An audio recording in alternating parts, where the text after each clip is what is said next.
ancient book teaches amazing mental abilities. There have been many books over the years that promise otherworldly powers to those who read it, and it makes sense that many texts had magical powers in ancient times. Many people could not read, so the words on the paper were inherently mysterious.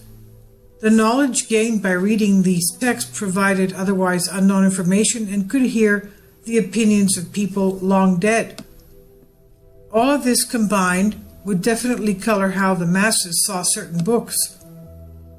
In the famous grimoire Lesser Key of Solomon, there is a book called Ars Notoria, or the Notary Art of Solomon.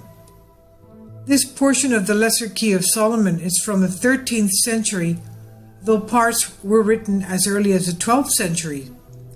There were many grimoires and other magical texts at the time.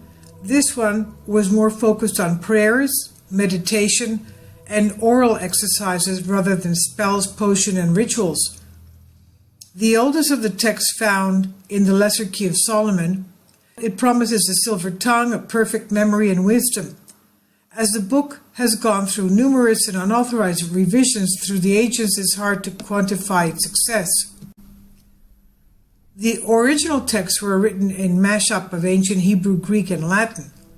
King Solomon himself used the original content of Ars Notoria to become as wise, compassionate, and clever as he was made to be famous. Another famous user of the Ars Notoria was John of Morigny, the 14th century monk, and when he tried to achieve academic mastery, he became affiliated with demonic visions. He went to create his own grimoire, Liber Visonum. He believed that the Ars Notoria worked but came at too high a price. There's a communication trick inside the modern readers will find fascinating, labeled a magnetic experiment, details how to use a lodestone and 2 compass needles to communicate great distances. A lodestone is a natural magnet.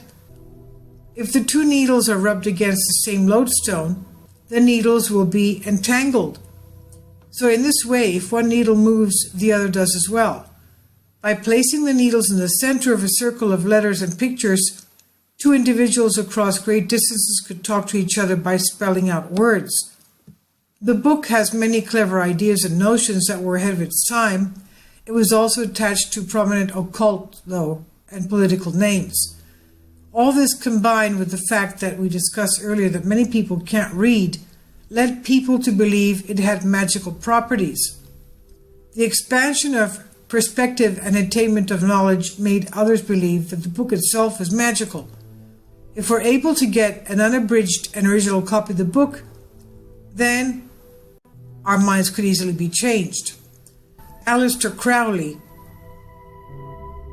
had the Lesser Key of Solomon. Aleister Crowley is the famous Satanist of the UK.